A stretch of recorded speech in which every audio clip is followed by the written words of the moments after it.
Une ville magnifique, avec un club parmi les 3 plus populaires en France et qui a su faire ses preuves en Europe. Une histoire certes récente, mais un palmarès déjà bien rempli. Des infrastructures au top. Alors pourquoi l'Olympique Lyonnais n'est-il toujours pas un grand club? C'est ce qu'on va voir aujourd'hui.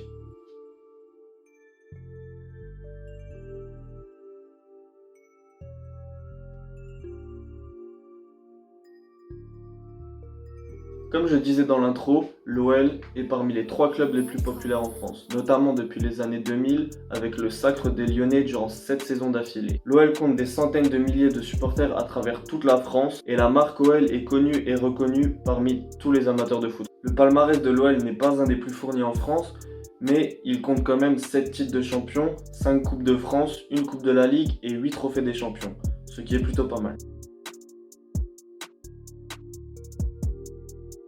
L'une des politiques principales du club qui a amené son succès, c'est son académie et sa formation. L'OL a notamment fini sur le podium en 2019 des meilleurs centres de formation d'Europe, d'après le CIES, l'Observatoire du football. Juste derrière les 2 plus gros cadors espagnols, le Real Madrid et le FC Barcelone.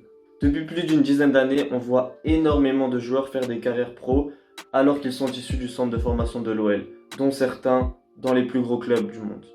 Jean-Michel Aulas, qui avait investi il y a près de 20 ans dans la formation, a une fois de plus été visionnaire puisque ça a permis de faire progresser le club sportivement grâce à l'essor de jeunes joueurs à haut niveau et économiquement suite à la vente de ces joueurs dans les plus grands clubs du monde.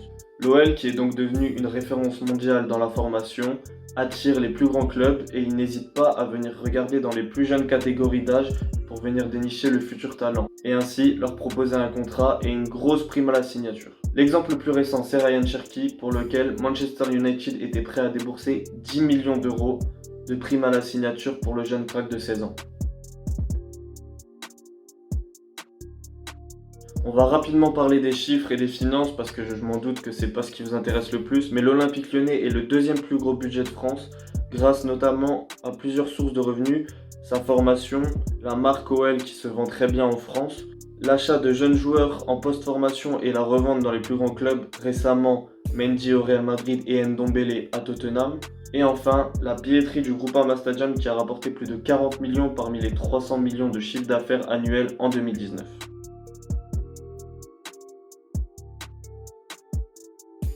En parlant du stade, on va voir maintenant les nouvelles infrastructures puisque Jean-Michel Aulas a décidé de créer une ville entière OL. On pourrait y retrouver des bureaux, des commerces, des hôtels, des centres de loisirs, des laboratoires de recherche, bref, une vraie mini-ville. La City OL. Le stade quant à lui est une véritable arène de 60 000 places, un stade tout nouveau au top de la technologie car il est ultra connecté. On l'a vu dans les gros matchs, l'ambiance y est impressionnante. Bref, l'OL doit donc tout faire pour y régner. Qui dit nouveau stade dit nouveau complexe sportif, avec des terrains intérieurs, extérieurs, un gymnase, des salles de sport, des salles de kiné, des bureaux, des salles de bain froid, de jacuzzi, de massage. Les infrastructures sont donc au top. On sait qu'une des ambitions d'Aulas, c'est de faire briller la marque OL à l'international. Pour cela, il s'est implanté un peu partout dans le monde, en Chine et aux États-Unis, avec des partenariats et des rachats de clubs. Récemment, il a intégré Tony Parker au centre du projet et utilise la notoriété du basketteur français aux États-Unis pour populariser le football, surtout féminin, chez les Américains. Venons-en maintenant au côté sportif, le plus important pour une équipe de foot. L'OL en Europe est un club connu et reconnu avec notamment des bons parcours en Coupe d'Europe, des exploits assez récurrents contre les meilleures équipes d'Europe. D'ailleurs, que l'Olympique Lyonnais joue en Coupe d'Europe, s'il y a bien une équipe en France qui peut réaliser un exploit, c'est souvent elle. Voyons maintenant pourquoi l'OL n'est toujours pas un très grand club et qu'est-ce qui n'a pas fonctionné.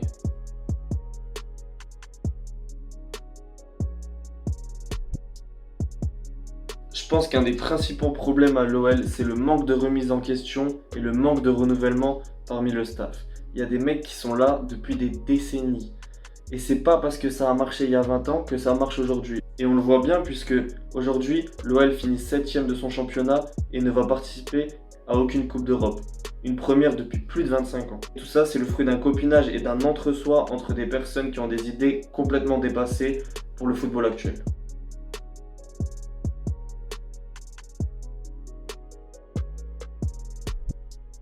On peut aussi parler du fait que Aulas, qui récemment a mis Juninho au poste de directeur sportif n'est absolument pas prêt à lui donner toutes les clés. On sait très bien qu'il y a une personne qui décide à l'OL et c'est Jean-Michel Aulas. Et c'est un véritable problème parce qu'il y a un manque de remise en question et même si c'est un visionnaire qu'il a réussi et que sur le plan des finances, il n'y a aucun souci là-dessus, je pense que tant qu'il sera à l'OL, on ne pourra pas avoir de directeur sportif reconnu, mais il utilisera toujours son entourage afin de le positionner là où il le désire et de l'utiliser un peu comme un pantin. On l'a vu récemment, après l'échec de Silvinho, Juninho n'a eu aucun mot à dire et c'est Jean-Michel Aulas qui a choisi Rudi Garcia. La confiance aura donc duré 4 mois et encore, Juninho n'a pas pu recruter toutes les pistes qu'il souhaitait. Il a dû notamment accepter certaines pistes de Florian Maurice et donc faire des compromis. On dit souvent qu'à l'OL, il y a de très bons jeunes talentueux, mais qui sont mal encadrés parce qu'il manque des leaders.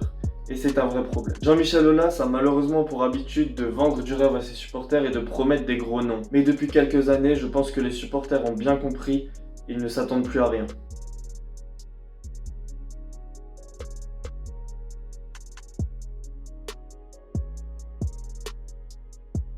Il y a d'ailleurs eu une réelle cassure entre certains supporters et la direction, avec notamment le passage de Genesio ou la mauvaise communication du président sur les réseaux sociaux qui en venait même à clasher ses propres supporters.